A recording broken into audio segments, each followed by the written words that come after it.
पिछले चैप्टर में हमने जब पॉलिटिकल साइंस अर्थात राजनीतिक विज्ञान के बारे में हमने पढ़ा तो उसके नाम के बारे में पढ़ा कि नाम की उत्पत्ति कैसे हुई, उनकी परिभाषाएं किस किस ने दी हैं, उनके नाम हमने याद किए।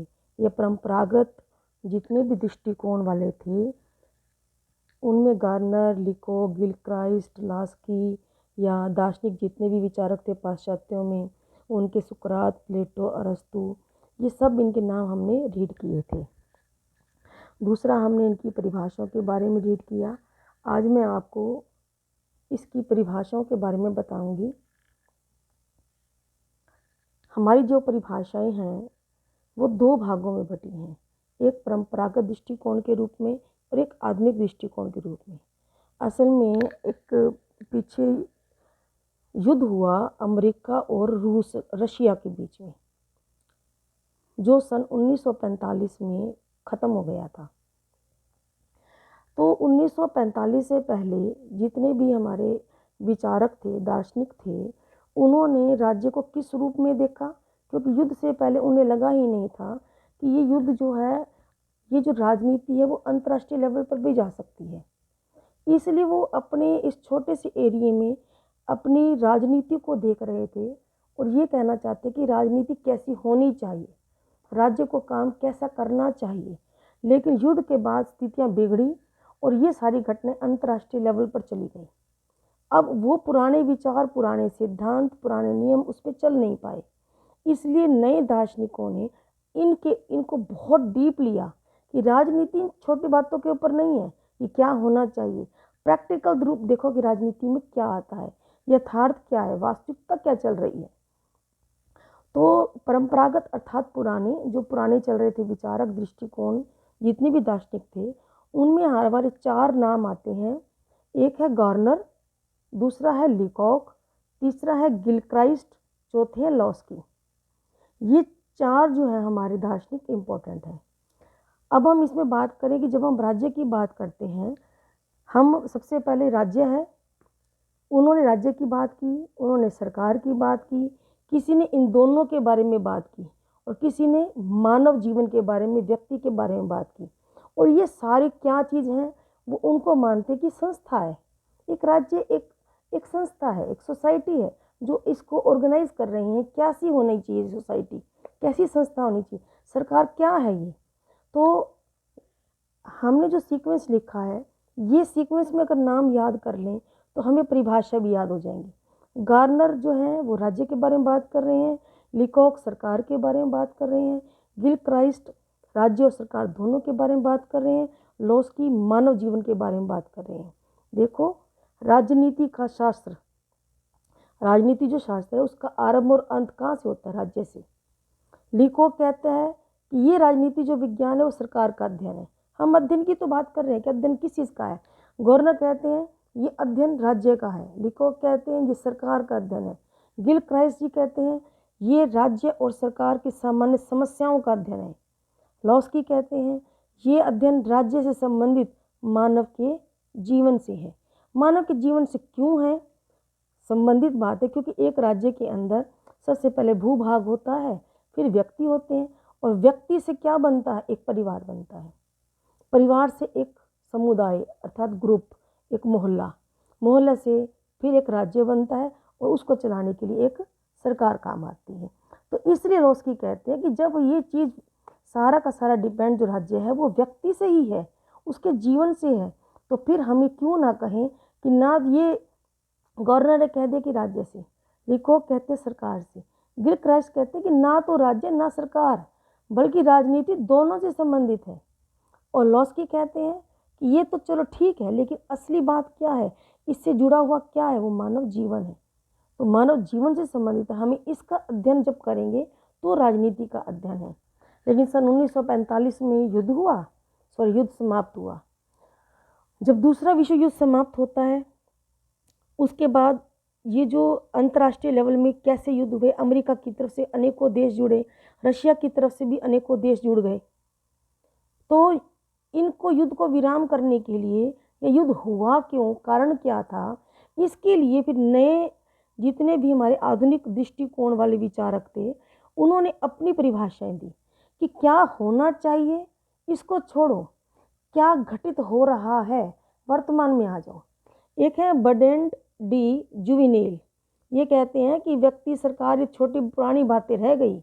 असल में हमारा जो राजनीति विज्ञान है वो मानव क्रियाओं का अध्ययन है। मानव क्रियाएं क्या? खाना पीना, उठना बैठना नहीं, कि मनुष्य जो काम करता है, नहीं, मनुष्य की क्रियाओं का क्या फल पड़ता है राजनीति पर, ऐसे कौन से काम हैं। क्योंकि व्यक्ति जो है वो परिवार बनाता है, समुदाय बनाता है, फिर एक राज्य का निर्माण होता है, राज्य को चलाने के लिए सरकार बनती है, और सरकार का काम क्या है? कानून बनाना, उसे लागू करना, उसको न्याय देना।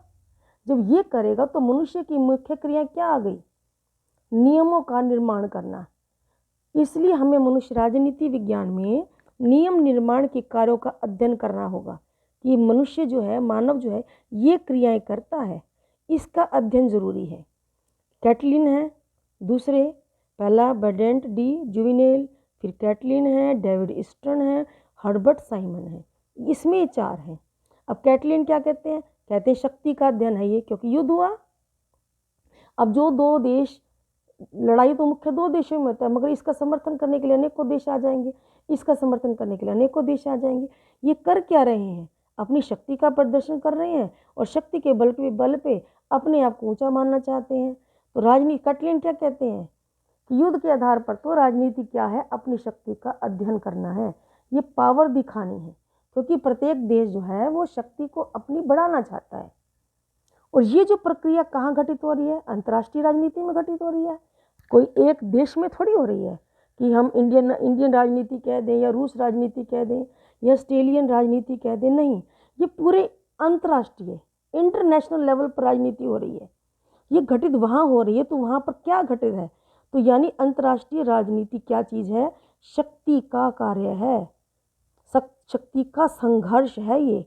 तो इसलिए जब संघर्ष शक्ति का चल रहा है, तो कैटलिन ने परिभाषा क्या दी कि राजनीति विज्ञान क्या है? वो शक्ति का अध्ययन है।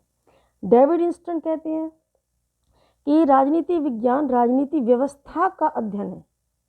अब व्यवस्था क्या होती है? कि राजनीति क्या थी, कैसे उसका विकास हुआ, कैसे वो व्यवस्थित हुई, क्या क्या नियम हुए इसके लिए। तो डेविड स्टर्न कहते हैं कि राजनीति का जब पढ़ना, राजनीति विज्ञान के बारे में अगर हमें जानना है, तो उसकी सारा विकास हमें जानना होगा, उसकी व्यवस्था क्या थी, उसका अध्ययन है। हर्बर्ट साइमन कहते हैं राजनीति विज्ञान निर्णय प्रक्रिया का अध्ययन है, क्योंकि नेचुरल सी बात है कि राजनीति क्या है? नियम बनाती है, निर्णय लेती है, और इन्हीं निर्णयों का प्रभाव व्यक्तियों पर, लोगों पर पड़ता है, और ये निर्णय अंतर्राष्ट्रीय लेवल पर भी प्रभावित करते हैं, जिससे युद्ध विराम भी हो सकते हैं, युद्ध भी हो सकते हैं। तो 4 हो गए परंपरागत में, गार्नर, लीकॉक, गिलक्राइस्ट और लॉस्की। राज्य सरकार और मानव जीवन। ऐसे ही Bertrand de Jouvenel, Catlin, David Stern, Herbert Simon, ये कहते हैं मानव क्रियाओं का अध्ययन, ये कहते हैं शक्ति का, ये कहते हैं राजनीति व्यवस्था का, और ये कहते हैं डिसीजन का, निर्णय प्रक्रिया का अध्ययन है। तो हम ये 8 परिभाषाएं याद कर सकते हैं, ये इजी मेथड हो जाएगा। फिर आता है डिफरेंस, कि ये जो परंपरागत जितने विचारक थे, गार्नर वगैरह, ये इसको क्या मानते थे, और आधुनिक जो है ये क्या मानते, ये कैसा राजनीति विज्ञान समझते थे, और ये राजनीति विज्ञान कैसा समझते थे। इन दोनों में अंतर है, इनका अंतर देखेंगे। अब ये डिफरेंस लिखा है परंपरागत और आधुनिक में। जो परंपरावादी, हम अगर, ये हमारी तरफ से सोच हो रही है, ये इनकी विचार नहीं है। हम क्या समझते हैं? हम समझते हैं कि जितने भी परंपरागत दृष्टिकोण थे, दार्शनिक थे, उन्होंने जो राजनीति विज्ञान को क्या समझा, मेरी दृष्टि में या हम सभी आम पाठकों की दृष्टि में, ये दृष्टिकोण एक संकुचित दृष्टिकोण है, जो सिर्फ राज्य सरकार व्यक्ति से संबंधित है। लेकिन जो आधुनिक वाले लोगों ने जो विचार दिए अपने, वो विस्तृत था, क्योंकि इसमें केवल ये 2 राज्य सरकार और व्यक्ति, इन तीनों से संबंधित नहीं है। वो बहुत ज़्यादा जो प्रेजेंट को देखते हैं, उन मानव की क्रियाएं जो डूबी हुई हैं उसमें, उसका क्या प्रभाव पड़ता है, उस पर देखते हैं। क्योंकि मानव की क्रियाएं भी होंगी, शक्ति भी बात कर रहे हैं, उसकी पूरी प्रक्रिया का, व्यवस्था का विचार भी कर रहे हैं, उनके क्या डिसीजन है वो भी कर रहे हैं। तो ये विस्तृत अध्ययन करते हैं। फिर परंपरागत और क्या है? परंपरागत दृष्टिकोण औपचारिक है, फॉर्मेलिटी संस्थाओं का अध्ययन हो रहा है। राज्य भी एक संस्था है, सरकार भी एक संस्था है, तो इन संस्थाओं का अध्ययन एक फॉर्मेलिटी रूप में हो रहा है, फॉर्मेलिटी स्टडीज आती हैं। लेकिन ये यहाँ जो है ये मानव क्रियाएं, शक्ति या व्यवस्था, निर्णय प्रक्रिया, ये कोई फॉर्मेलिटी नहीं है, कोई ऐसा औपचारिक रूप नहीं है कि व्यक्ति कि राज्य है, सरकार है, ऐसा नहीं है। ये तो बहुत डीप में जा रहे हैं जिसमें मानव की क्रियाएं आती हैं, निर्णय प्रक्रिया। कोई संस्था थोड़ी है, इधर तो संस्थाओं का अध्ययन है जो फॉर्मेलिटी आ जाती है, इधर संस्था नहीं है, तो ये अनौपचारिक है, अनफॉर्मेलिटी आती है। फिर आता है परंपरागत जो दृष्टिकोण थे, ये आदर्शों की बात करते हैं, सिद्धांतों की बात करते हैं कि राज्य ऐसा होना चाहिए, सरकार ऐसी होनी चाहिए, या फिर राज्य और सरकारों का ऐसा काम होना चाहिए। क्या क्या होना चाहिए? ऐसे आदर्श जो संभव हो भी सकता है और संभव नहीं भी हो सकता। तो इस कल्पना नौलोक की बातें करते हैं। लेकिन आधुनिक दृष्टिकोण जो है वो वास्तविकता की बातें करते हैं कि मनुष्य का क्रिया कर क्या रहा है, वो निर्णय बना रहा है, वो बम बना रहा है, या वो युद्ध में संधि कर रहा है, या विद्रोह कर रहा है। तो ये यथार्थ और वास्तविकता की बात करते हैं, ये कल्पना लोक की बात करते हैं, ये वास्तविकता की बात कर रहे हैं। फिर वही सिद्धांत और तथ्य, ये जो परंपरागत वाले हैं ये मूल्य अर्थात सिद्धांतों की बात करते हैं कि ऐसा होना चाहिए, हम ऐसा ही करेंगे, इसके विपरीत नहीं। कि अगर परिवर्तन हो रहा है मानव की क्रियाओं में, राज्य में परिवर्तन हो रहा है, तो भी वो एक जो नियम बना हुआ है बस उसी पर रह रहे हैं, उसे बोलते हैं सिद्धांत, जो बदलते ही नहीं। लेकिन ये सबूतों पर बात करते हैं, तथ्यों पर करते हैं कि विचार बदल गए लोगों के, मनुष्य बदल गया, आज समाज की, राज्य की मांग बदल गई है, तो इसलिए वो तथ्य अलग हो जाते हैं, ये मूल्य निरपेक्ष हो जाते हैं, इनमें मूल्य नहीं होते। मीन्स ये सबूतों की बात करते हैं, वास्तविकता की बात करते हैं। इसी प्रकार इनकी अध्ययन पद्धति है। जो परंपरावादी दृष्टिकोण वाले हैं उनकी अध्ययन पद्धति दार्शनिक है। दार्शनिक मैंने आपको पहले भी बताया था कि विचारक जो अपने अपने विचार प्रस्तुत करते हैं, वो कानूनी तुलना, जो कानून बनाए गए उनमें क्या तुलनात्मक है, कैसा उसका इतिहास है, इनकी स्टडी करता है। ये कि लोगों के क्या विचार हैं, कानूनों क्या बनाए गए, उनकी तुलना क्या, पहले कानून क्या था, अब क्या था, या इनका इतिहास में क्या घटनाएं थी, इनकी स्टडी कर रहा है। लेकिन इसकी अध्ययन पद्धति में भिन्नता है आधुनिकता वाली में। ये शब्द है अंतर अनुशासनात्मक उपागम। इसका मतलब बच्चे ये है कि इसकी अध्ययन के लिए केवल एक चीज़ पर डिपेंड ना रहना, केवल एक जो स्टडी है उस पर डिपेंड ना रहना। अभिप्राय जितने भी सब्जेक्ट हैं उन सब्जेक्ट्स का इस राजनीति पर क्या प्रभाव पड़ रहा है, उन सब्जेक्ट्स के बारे में भी स्टडी करना। जैसे हिस्ट्री, इतिहास का राजनीति पर क्या प्रभाव पड़ता है, भूगोल का क्या प्रभाव पड़ता है, विज्ञान का क्या प्रभाव पड़ता है, तो अलग अलग विषयों को इसमें शामिल किया गया। इसमें तो 2-4 ही बातें की गई, लेकिन इसकी अध्ययन पद्धति बहुत विस्तृत है। फिर आ जाता है परंपरागत में मानव केंद्रित। मानव केंद्रित क्यों है? क्योंकि जो हमारी परंपरा 1945 के लोग थे उन्होंने स्पेशल कहा है कि ये मानव जीवन का अध्ययन है, लॉस्की ने कहा। तो इसलिए यहाँ पर भी ये परंपरा में बात करते हैं कि मनुष्य सेंटर में है, क्योंकि व्यक्ति है, परिवार है, समुदाय है, राज्य सरकार, क्योंकि व्यक्ति सेंटर में आ गया। तो ये जो परंपरावादी हैं लोग, ये मनुष्य को सेंटर मानते हैं।